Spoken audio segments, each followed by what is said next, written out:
तो चलिए दोस्त जानते हैं कि एक्जुलरी वर्ब की संख्या कितनी होती है। तो the number of auxiliary verbs is 24, यानी एक्जुलरी वर्ब्स की संख्या कितनी होती है दोस्त? 24 होती है, 24 होती है। चलिए कौन कौन होती है उसके बारे में जानते हैं। तो is, am, are, was, were, have, has, had, do, does, did, shall, should, can, could, will, would, may, might, must, need, dare, is to और टू, ये सब क्या है? एक्जुलरी वर्ब की संख्या। ये 24 होती है जो एक्जुलरी वर्ब की संख्या होती है। और ये जो मॉडल वर्ब की, चलिए जानते हैं कि मॉडल वर्ब की संख्या कितनी होती है। तो the number of modal verbs is 13। कितनी होती है? 13 होती है।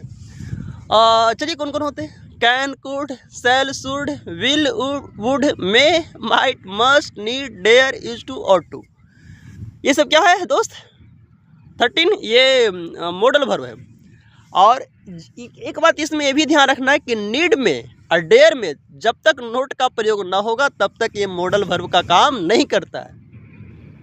तो सेमी मॉडल वर्ब के अंतर्गत आता है नीड, डेयर और इज टू, ये सब तीनों है जो सेमी मॉडल वर्ब के अंतर्गत आता है।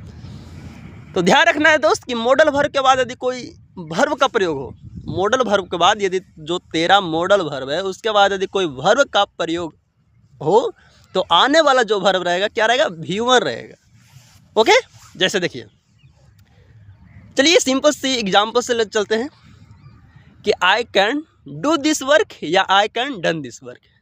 करेक्ट कौन है?